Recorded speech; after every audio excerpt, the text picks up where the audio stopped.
ఏ- ఇవి వచ్చి నక్షీలో small size అండి, మల్టీ కలర్ బీడ్స్.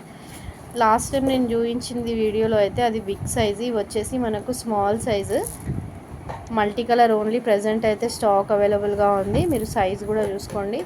కావాలంటే బిగ్ సైజ్ది కూడా నేను సైజ్ చూపిస్తాను, ఒకసారి మీరు చూసుకోండి. ఏది కావాలనుకుంటే మీరు అది ఆర్డర్ ప్లేస్ చేసుకోవచ్చు. మీకు ఈచ్ వన్ కాస్ట్ వచ్చేసి 38 రూపీస్ పడుతుందండి. ఈచ్ వన్ కాస్ట్ వచ్చేసి 38 రూపీస్ పడుతుంది. ఇది వచ్చేసి బిగ్ సైజ్ అండి. బిగ్ సైజ్ వచ్చేసి 48 రూపీస్ పడుతుంది. మనకు స్మాల్ సైజ్ వచ్చేసి 38 రూపీస్ పడుతుంది. మీరు సైజ్ వేరియేషన్ అనేది చూసుకోండి. మీకు ఏది కావాలనుకుంటే అది ఆర్డర్ ప్లేస్ చేసేసుకోండి. స్మాల్ సైజ్ వచ్చేసి 38 రూపీస్, బిగ్ వన్ వచ్చేసి 48. డిస్క్రిప్షన్లో నా నెంబర్ ఉంటుంది, వాట్సాప్ చేసేయండి. ఓకే అండి. ఇంకెవరైతే ఫస్ట్ టైం నా ఛానల్ని చూస్తున్నారో ఛానల్ని మాత్రం తప్పకుండా సబ్స్క్రైబ్ చేసుకోండి.